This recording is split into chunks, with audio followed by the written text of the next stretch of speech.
Hey guys, I'm Eric Voss, and now that Game of Thrones Season 6 went out with a bang, Philip and I have been chatting about where things might be headed in the future. So I'm gonna take us through some of the predictions for what we might see in Season 7. So the creators of the show have said that there are probably only 13 episodes left in this whole series. So all that big payoff that's been happening recently, that's probably gonna continue next season. There's just no more time for these slow burn episodes where characters gradually move around like pawns on a chessboard just to build up to one big episode where everyone dies, which is great. We're gonna get a lot more payoff. But the downside is that the creators have also said that next season is going to air later in the year 2017. And I'll get to why that's the case in a bit, but it gives us plenty of time to think about all this stuff. And remember, all my predictions are just some preliminary theories based off of where Season 6 left us off and what parts from the books that the show might still want to use. And obviously, big spoiler alert for everything I'm about to say. We've gotten into all kinds of theories in these videos, and they're all pretty much just educated guesses, but a lot of them turned out to be right, so just a warning if you wanted to go into the rest of the series blind. So I'm gonna start things off with a big overarching prediction for these final two seasons. So there are two major conflicts that the show still has to resolve: man versus man and man versus nature. Man versus man is the Game of Thrones at the heart of the show. Who gets the Iron Throne, the jockeying of power between the main families. Now, man versus nature is the existential threat that's been looming since the series' cold open. I should say the very cold open, the White Walkers. The man versus man conflict is already wrapping up. Several bloodlines have been wiped out now, and whoever's left has been unified into major divisions. In the east, we have Daenerys Targaryen, the Greyjoys, Tyrells, Martells, all the Dothraki hordes, Tyrion Lannister, and Varys. In the north, we have the Starks, all the other northern families, the Wildlings, Knights of the Vale, and Littlefinger. Caught in the middle of these two forces is Cersei on the Iron Throne, which I don't think anyone thinks will last very long. So I predict that in Season 7, we'll see the conclusion of the Wars of Men. Whatever happens to the Iron Throne, whether someone gets it or it gets destroyed and no one gets it, that will all be decided. In Season 8, which is the final season, I think that will conclude the war for men, for mankind's existence in Westeros, with an epic showdown between the men united against the Night King and the White Walkers. So I'm gonna get into some more detail about how I think all of this will go down starting next season, but for now, let's move on to Jon Snow. So our breakdown of the season finale went into all the details about the reveal of Jon's real parents, Lyanna Stark and Rhaegar Targaryen, and what his birth name might be. But one question that we still had was, will Jon ever learn this secret? My prediction is yes. Jon being revealed as the son of our Targaryen and not Ned Stark would create some major tension between Jon and his new Northern Alliance. We know no king, but the king in the north whose name is Stark. I don't care if he's a bastard. Ned Stark's blood runs through his veins. And it may cause Sansa to act on that jealousy that Littlefinger planted in her. But how will Jon find out? Here's where the guesswork comes in. The only people who know about Jon's lineage are Bran, Meera, maybe if Bran told her about what he saw in the vision, and Meera's father, Howland Reed, who was with Ned Stark on the day when he found Jon as a baby. Now, the obvious answer is that Bran will just make it back to Winterfell and tell Jon the truth, but I feel like the show might go in another direction on this one. So my out on a limb prediction is that Littlefinger will leak this secret. Now, why would he do that? Well, if you remember back in Season 5, when Littlefinger and Sansa were talking about Lyanna in the crypt, Littlefinger totally looked like he knew more than he was letting on. Check it out. And then he kidnapped her and raped her.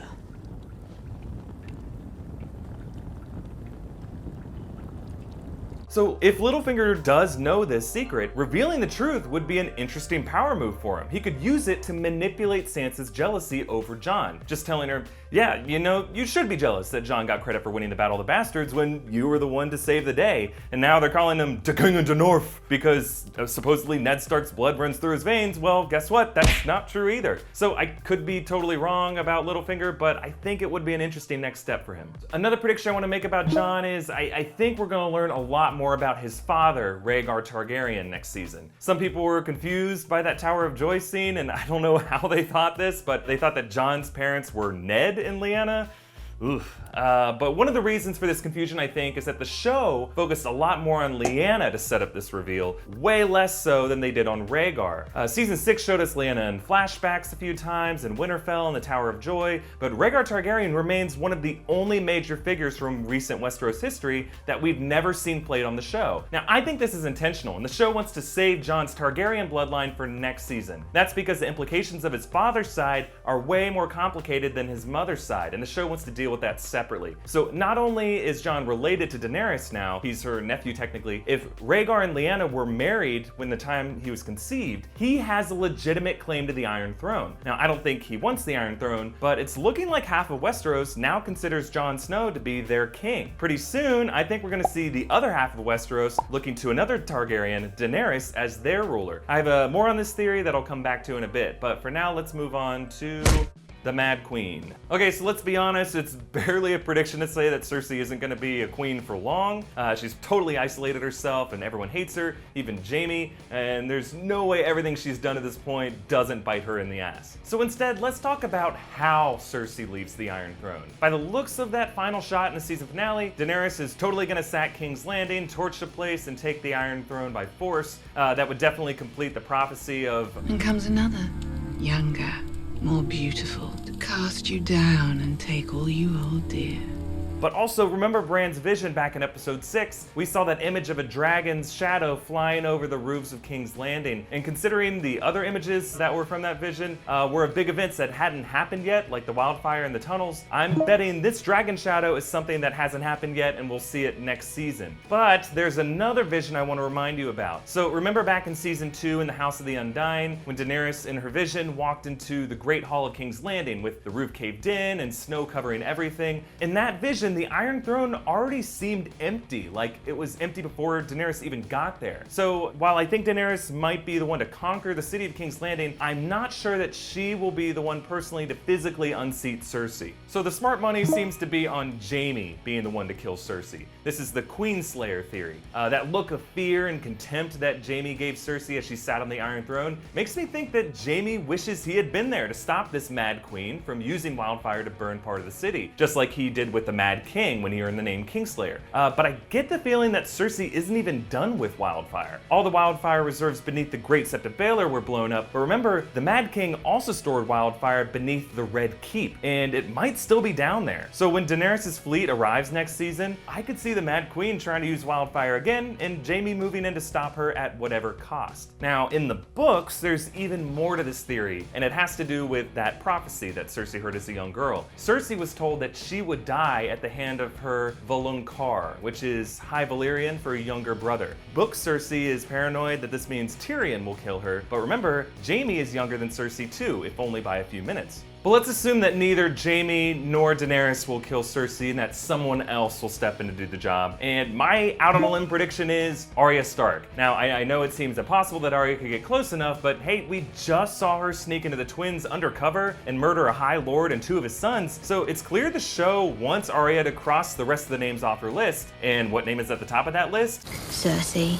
Now, it could be that the younger and more beautiful person from the prophecy to cast down Cersei is Arya. Of course, I still think that the younger and more beautiful person is Daenerys, and that Jaime will be the one to do the deed. You could say that he's younger and more beautiful too, I guess. He's a pretty boy. But I'm just saying, I think Arya is going to surprise us next season. Okay, real quick, you'll notice that I just dug into an extended version of Cersei's prophecy from the books. And even though the general story of the show has moved beyond the books, it's clear that they're still adapting old details in new, interesting ways. For example, Arya's for a pie. A similar event happens in A Dance with Dragons, and it was really cool to have known the books and to see how the show changed it, and in my opinion, improved on it. I think we're gonna see even more stuff in the books find its way into the show, and if you wanna get a heads up on this stuff, I can't recommend reading the books enough. And actually, a really great way to catch up on the entire Song of Ice and Fire series is to use Audible. They're doing a special promotion for us, where if you sign up today, you can get a free audiobook with a 30-day trial. Just go to audible.com/newrockstars. Now, when we were preparing for season 6, Philip used Audible to listen to all the audiobooks, and he got me hooked on it too. It was just an awesome way to remind myself and get caught up on the background of the show. There's just a ton of insight and subplots and theories that you're really missing out on if you just watch the show. So even if you read the books, you can re-listen to them and catch stuff that you missed before. And you can start right now with Book 1, A Game of Thrones by George R.R. Martin. You can even use our Audible code. It's New Rockstars. Just click the link, audible.com/newrockstars. Okay, let's get back to more predictions. So I talked before about how Daenerys is clearly on her way to Westeros, ready to take the Iron Throne by force. But how close is she? The creators of the show confirmed that her fleet is still in Slaver's Bay. So before she lands ashore in Westeros, she still has a lot of blue to cover. And that means that one thing I definitely think we're gonna see next season is a clash between Daenerys' fleet and the fleet of Euron Greyjoy. Remember back in episode 5 of this season, the show left off Euron promising to build 1,000 ships to chase down Yara and Theon, and then to woo Daenerys by giving her his big cock. That's the last time we saw him. That loose thread has to be tied up at some point. And remember, what was the exact next shot that we saw after Euron with the sea behind him? Daenerys with the Dothraki Sea behind her. I think those two parallel shots were foreshadowing the naval collision course that these two characters are on. But while we're on this subject, the season finale also left us with the question of which lord in Westeros Daenerys will marry to form her alliances. She told Tyrion that she was worried that she would never truly love anyone, and from the sound of it, marrying for love isn't really something that Daenerys seems interested in. Do you know what frightens me? I said farewell to a man who loves me, and I felt nothing. Remember, she married Hisdar back in Meereen, but that was purely a political marriage to try to broker a peace with the former slave masters and to keep a perceived enemy under her thumb. So this idea of Daenerys wanting to marry for political reasons brings me back to that prediction I was making earlier about Jon. Now, if these two Targaryens end up being the two most popular rulers in Westeros, and both of them have supported claims to the Iron Throne, I'm gonna go out there and predict that the two of them will rule the Iron Throne jointly through marriage. Now, I know that's kind of weird, they're related, but think about it. Targaryens were totally cool with incest, and there's a history of husband-wife Targaryen couples ruling Westeros as a duo. Also, this show has pretty much normalized incest, and the people who misread that Tower of Joy scene were like, oh, Ned Stark banged his sister, whatever, that's Game of Thrones for you. But besides all of that, it's totally in line with who these characters are. I don't see a Jon-Daenerys marriage as a sexual or romantic one. Tywin Lannister and other characters have taught us that marriage in the Game of Thrones world isn't about love. It's about politics and the balance of power. You'll marry Sir Loras. I will not. The boy is heir to High Garden. Tyrion will secure the north, you will secure the Reach. No, I won't do it. Yes, you will. And it's also one way to win wars. That's pretty much how Tywin won the War of the Five Kings, remember? He promised the Tyrells that their daughter Margaery could marry Joffrey, and they gave him an army in return to save King's Landing and ultimately win the war. So similarly, this would be another political marriage between a king and a queen to save the realm from certain destruction. And for Jon, marrying his aunt Daenerys would unify both parts of Westeros, leading all of mankind together through their marriage, would deliver on the promise of a Song of Ice and Fire from the title of the book series. So even though I think the war with the White Walkers will be more in the final season, I still think we're gonna see more of the White Walkers next season too. The season finale made a big deal to point out how Winter is here. And one of the reasons that next season is being delayed is that the creators of the show want to wait so that they can shoot the scenes in winter weather. So even those scenes that take place in lush green locations, I feel like they want it all to be gray and covered in snow for season 7. And remember, one of the theories I talked about in my breakdown for episode 5 is that winter itself is brought on by the White Walkers. The Long Night didn't exist before the Children of the Forest created the White Walkers as weapons of mass destruction in the war with the First Men. So if winter has come to Westeros, it's because the White Walkers are the ones bringing it. We've also mentioned in past breakdowns that Bran's mark from the Night King allows the White Walkers to break magical barriers to follow him, and that if Bran travels south of the Wall, the White Walkers might be able to cross that magical barrier too. But I'm gonna call it here. I predict that by the end of season 7, we're gonna see the White Walkers tear down that wall. In fact, I'll go as far to say that it will be the closing image of the season, because how else do you top that? Another shot of dragons? If season 6 ended by delivering on the promise of Daenerys finally returning to Westeros, opening the gates of Westeros from the south, season 7, I think, will end with a parallel shot of the north gates crashing open. Also, I don't think it was a coincidence that the new King in the North's last words to the current Lord Commander of the Night's Watch were, "Don't knock it down while I'm gone." I feel like that was foreshadowing, and we're definitely going to see that line come back in a previously on Game of Thrones montage, so keep your eye out for it. Let's move on.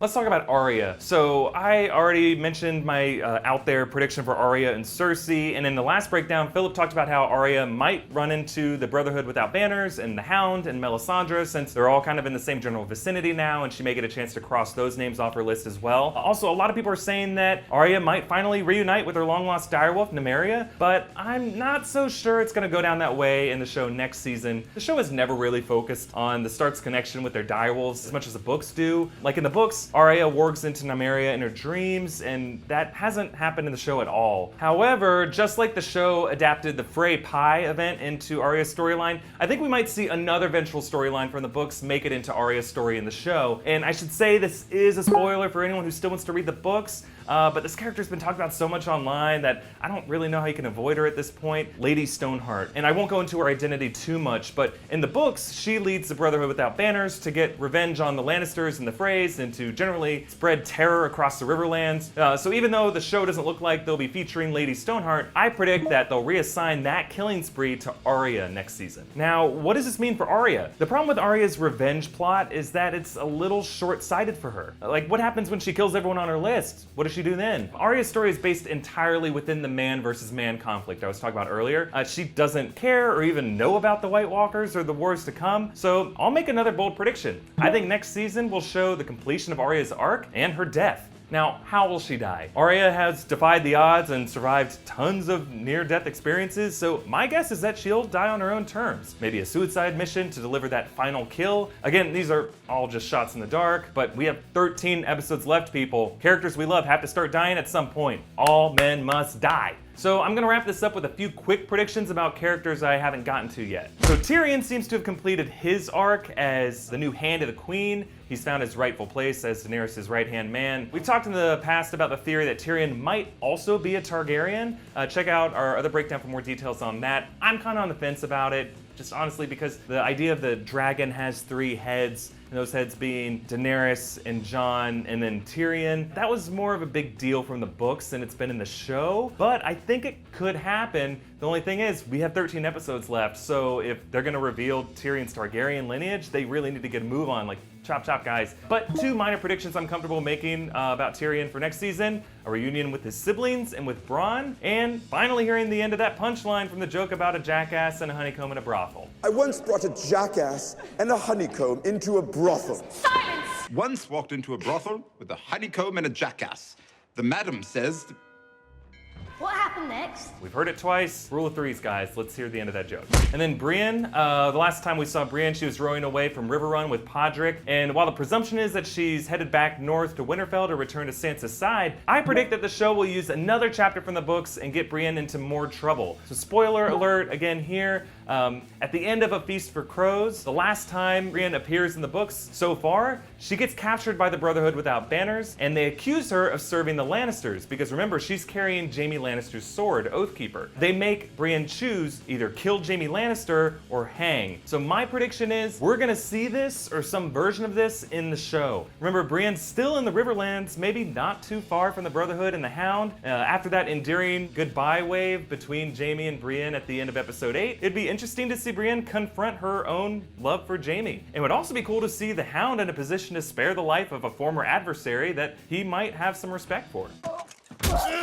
And finally, Jorah Mormont was last seen riding away from Daenerys, seeking a cure for his grayscale. And my prediction is that his search will lead him to the place where all the great healers of Westeros learn their art, and the center of all knowledge in Westeros, the Citadel. That's where Sam and Gilly currently are. And it's here where I predict that the real comeback against the White Walkers will begin. Philip mentioned this briefly in the last breakdown, but remember, Sam stole his family Valyrian steel sword, Heartsbane, and I think the show did that for a dramatic reason. Remember, Jorah's father also owned a Valyrian steel sword, Longclaw, which he gave to Jon Snow after Jorah was outcast from his family. And I predict that these 2 outcast sons, Jorah and Sam, will be the ones to crack the code of how to create Valyrian steel, the art long forgotten in Westeros, and they'll use that knowledge to arm the men of Westeros in the war to come against the White Walkers in the final season. Okay, that's it. Thanks for watching, and let me know what you think of my predictions. I'm sure I'll end up wrong about at least some of them.